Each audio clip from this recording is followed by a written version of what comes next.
DPR resmi mengesahkan revisi Undang-Undang tentang Kementerian Negara menjadi undang-undang sekaligus mengesahkan RUU tentang Dewan Pertimbangan Presiden atau One Team Press.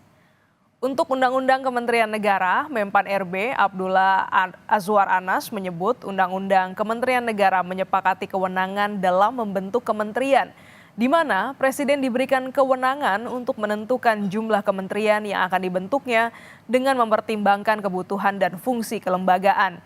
Kemudian, Undang-Undang Dewan Pertimbangan Presiden Republik Indonesia yang kemarin disahkan oleh DPR adalah tanggung jawab One Team Press kepada Presiden dan One Team Press kini berstatus sebagai lembaga negara. Pembahasan undang-undang ini disebut sebagai sebagian kalangan super kilat karena tidak banyak melibatkan partisipasi publik.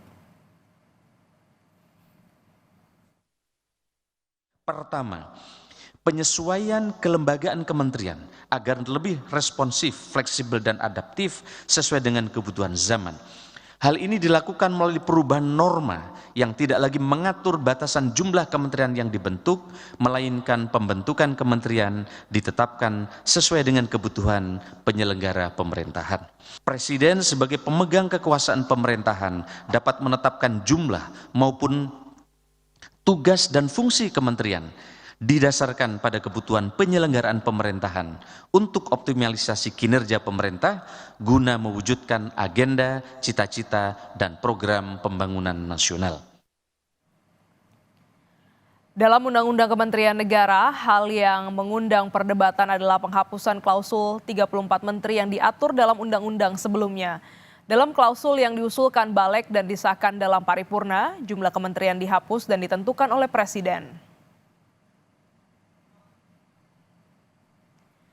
Undang-Undang Dewan Pertimbangan Presiden juga menghapus ketentuan jumlah anggota One Team Press 9 orang dan diubah menjadi jumlahnya diserahkan kepada Presiden. Undang-Undang One Team Press juga menyetarakan posisi One Team Press sebagai lembaga negara, padahal sebelumnya di bawah Presiden. Sebelumnya, ketua atau anggota ormas dan partai politik tidak boleh menjadi One Team Press di ketentuan terbaru aturan tersebut dihapus. Dalam Undang-Undang Keimigrasian pada ketentuan sebelumnya, orang-orang yang terlibat tindak pidana baik dalam tahap penyelidikan dan penyidikan bisa dicegah